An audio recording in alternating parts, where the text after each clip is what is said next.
everybody. How are you today? Good evening, good afternoon, good morning. Depending on when you're watching this, welcome. Good to have you with us. My name is Dave. Jerry is working with me today, and I'm in the middle of a tour, and today is a day off where I'm supposed to be resting my voice and just relaxing, but I'm not, because I realized that earlier this week I didn't do one of these devotions, and I really like to do these every single week because it's consistent, it keeps us going, and it's good for me and for my soul, I guess, to just kind of dive into the Word for a minute. And so instead of walking around today, I thought I would just hang in the studio here and talk through a little bit more about what we spoke about on Wednesday night in our Bible study. If you happen to catch that, if you didn't and you're a member, just look under your Monday Night Worship community section in your membership area, and the Bible study is right there. It's the date is December 1st, and we were talking about the parable of the hidden treasure and the parable of the pearls, and what they mean, what they look like, what it's all about. And man, Jeff and I did the Bible study together, and we recorded it, and we hung up the Zoom call, and he texted me before I could text him, and he's like, man, I've never looked at it that deeply before. But what we were chatting about was a lot of these parables start off with the kingdom of heaven is this or that. And this one in particular, this is taken right from Matthew 13:44, and it says, again, the kingdom of heaven is like a treasure hidden in a field, which a man found and hid again, and joy over it. And from joy over it, he goes and sells everything he has and goes and buys that field. So we got a little bit into, I don't want to reiterate too much, but we got a little bit into like the ethical properties of this, and if this indeed was like, is this like a cool thing to do? Like, you find this treasure hidden in a field, you go and sell everything else you have so that you can buy this field because it has that treasure in it. And we decided that it didn't quite fall into that type of unethical situation, because basically it's Jesus saying the kingdom of heaven is worth everything. Like, everything you have, just get rid of it all so that you can have access to the kingdom of heaven, have access to Jesus, and have access to the mercy, the grace, the love, the compassion, the hope that he brings into your life. And I was looking a little bit deeper into this, and I was chatting about it with myself as I kind of I was thinking about, like, what are we going to talk about today? Like, how else can we possibly approach this? And I found one word that really just dug deep into the meaning of this, and it was sacrifice, right? I'm going to read two paragraphs from some of the references that I found on this. It said, by rights, such accidentally discovered treasure would belong to the owner of the field.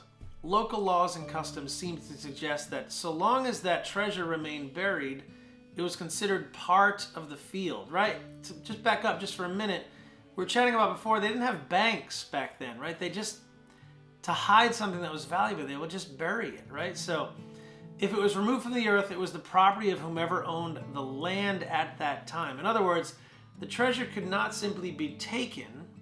That would be theft. But if the field's owner sold the land, he would also be selling any buried valuables inside of the land. The new owner would be legally free to dig up and take that treasure. The point is not detailing the property law, right? Christ's message is that the kingdom of heaven is worth trading for everything a person owns in order to come into possession of it.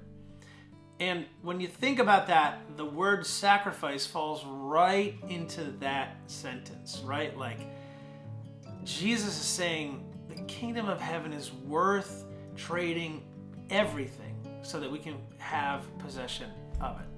And it's a very difficult proposition for us, right? We just got through talking about, we did seven parts of our devotion on exhaling.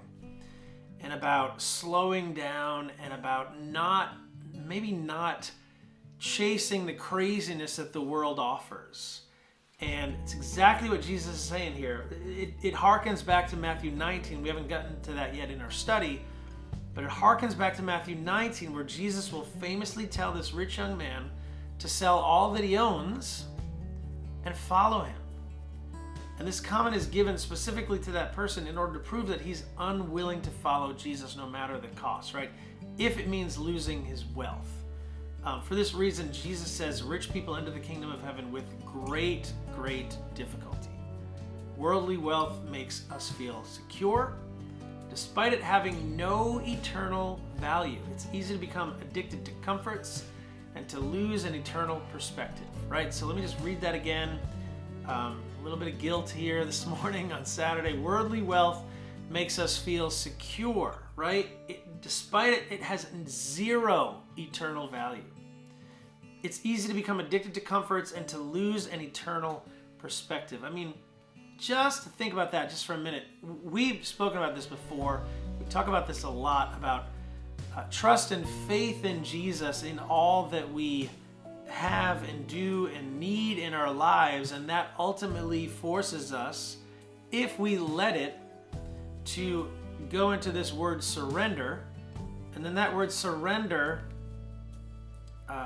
by definition, also leads us to the word sacrifice. In order to surrender to Jesus, we're going to have to sacrifice stuff. That's just the way it is. I found this other section that said this, another couple of notes. In both the parable of the hidden treasure and then the one beyond it was this parable of the pearl, kind of the same meaning, right? Jesus wants us to understand that the real value of prioritizing this kingdom above all else. In both parables, the protagonists recognize the treasure they have found and are willing to trade everything to possess it. But since we don't pay money to follow Jesus, what is the real application as we look at it in 2021, which is when I'm shooting this video? We have to remember that there's a cost associated with following Jesus. For us to truly be under Jesus' rule, we will constantly make sacrifices. Every day we're faced with opportunities for obedience.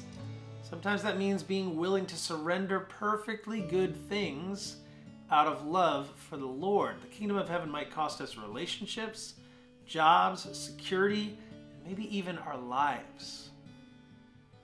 We just need to pray for the faith to receive the truth that is in these parables and then the discipline to live it out. These are harsh words. Like, this is hard stuff to follow. And so today, I think kind of what I wanted to chat about and maybe just even bring to the forefront in your own, as you wrestle with yourself and just wrestle with who you are, the way you're living your life, the way that things are going down, like the way it all works is just, what do the sacrifices look in my life? How do they look? What are they? Like, what does it mean to sacrifice X, Y, or Z, fill in the blank, for the cause of Jesus? You know, we had a big membership push this past week where I was asking people to join, and it's still going on today if you're watching this today, but I was asking people to join the band, join our membership area, our community, because in our community we literally save lives. And I happen to have this little kid, this is little Tanacorn here. We saved this kid's life this week. We had 10 people sign up and join our membership. And I'm sure that some of the people that joined, part of it, if you look at it, it's a little bit of a sacrifice, right? The normal costs to join, the minimum is $29 a month. We're running this kind of promotion right now where you get 25% off of your membership for life. So if you are interested in joining and thinking about joining, now is the time to join. It's 25% off of $29 a month. It takes it down to about $21 a month. But there's so much stuff that you get inside of there. And what we're trying to do is sponsor this little girl. Her name is Saddam. She is from Korea. And so she's the next one on my list of kids to get sponsored. She's a little 1.5-year-old little girl in the adoption program. But when you look at doing stuff like this, and it doesn't have to be the membership program, I'm just throwing that out there because that's one of my main causes, is to get people involved in our membership so we can grow in our relationship with Jesus and learn more and more and more about who he is and what he's about and what it looks like to follow him in our lives. And part of that is sacrifice, and sacrificing the thing that sometimes hurts the most to sacrifice is money, right? I'm just going to call it out.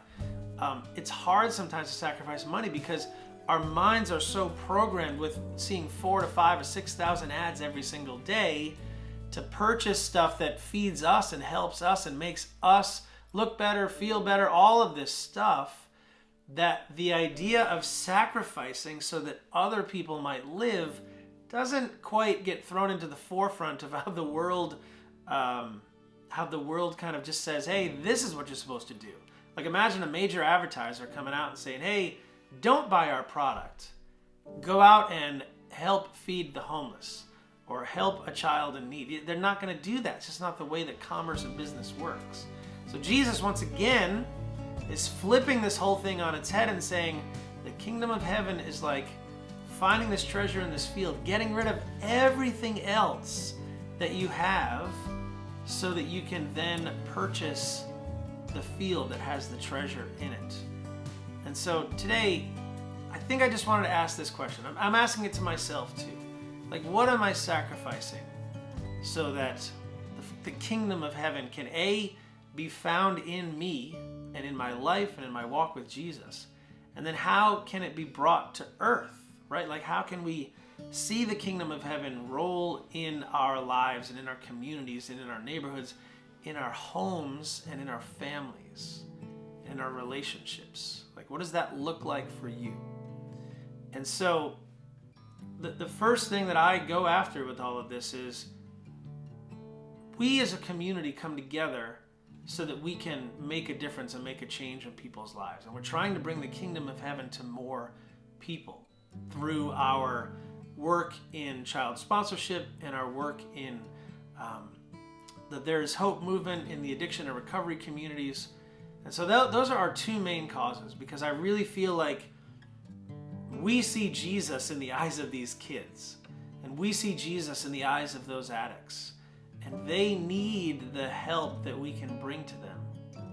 So today, how are you going to do that? How are you going to sacrifice a little something to see the kingdom of heaven fulfilled in somebody's life? And so I'm offering you one way right here, right now, and it's a discounted way, right? So join our band. Our band is our community. It's called Join Dave's Band, but it's our community. It's our membership community where we actively seek Jesus daily through daily devotions every day, video worship sessions every week, weekly Bible studies that happen every week, and then just through our members and through our community. We have incredible conversations inside of our forum, and people are actively seeking prayer with a purpose and actively seeking relationships so that they can be accountable with other people, and they can build relationships and say, hey, I need somebody else in my life that's walking with Jesus, so that we can then do this together. It's so much better when it's together. So that's the question for today. What are you sacrificing? I'm giving you one opportunity right here, right now. Sacrifice $21.25 a month to do two things. One, see this little girl get sponsored. And two, feed back into this ministry so that we can go out and talk to more people about the life-giving message of Jesus. That's what it's about for us. So if you are interested in that, interested in being part of our community, just go to joindavesband.com and use the code GivingTuesday21 at your checkout, at the checkout point. Just go to that page, and there's 8 different levels that you can join at. Some are monthly and some are annually. And just so you know, if you join annually, you get 2 months for free. And then on top of that, now we're giving 25% off as well. So the sale's going to run through tomorrow, through Monday morning. So join us. We'd love to have you with us. If you've been kind of learning from these videos and being a part of this whole ministry through these videos, today's the day to join. This is just part of the sacrifice that we make. We've sponsored 17 kids in our member area, and little Saddam here is going to be the 18th. And we want you to be the one that comes on board and helps her survive, literally, giving her food, clothing, clean water, and health care. That's what we do for other people. And then all of the stuff in our membership area, over 750 devotions, 100 video devotions, worship, Bible studies, community, all of this stuff is the toolkit, the toolbox that we use to further our own relationship with Jesus. So, there you go. Sacrifice. Go read Matthew 13:44 and dive into this idea and this concept of what is the kingdom of heaven like in my life, and what sacrifices am I making in my life to see the kingdom grow in and around my community, my neighborhood, my family, my kids, my relationships, all of that stuff. What am I doing to further that and make it happen? And we'd love to have you join us. JoinDaysBand.com. Use the code GivingTuesday21 to get 25% off your membership for life. Oh, and I forgot to mention, I'll send you some CDs and a free t-shirt as well. All right, so I pray that this is a little convicting because it's supposed to be. When Jesus spoke, and we're finding this more and more and more as we dive into Matthew, when Jesus spoke, it was convicting. It was so, dare I say, off the wall, right? People they were like, who is this guy and what is he saying? But as we dive into what it is, it's been incredible to learn more and more and more about him and the truths that are still so incredibly relevant all these years later. So take a minute, meditate on Matthew 13:44, and let it convict you, because it's pretty convicting. All right, thanks for tuning in. I'm gonna leave you guys, I think, if I can find, I probably can find something, but I'm gonna leave you with maybe 60 seconds or 100, a couple of minutes of just some meditative images, kind of video footage. And so just take a minute, look up Matthew 13:44, look at it, meditate a little bit on it, and just think about sacrifice and surrender. And again, what that looks like in your life. All right, so enjoy this time, and we'll see you guys on the next one.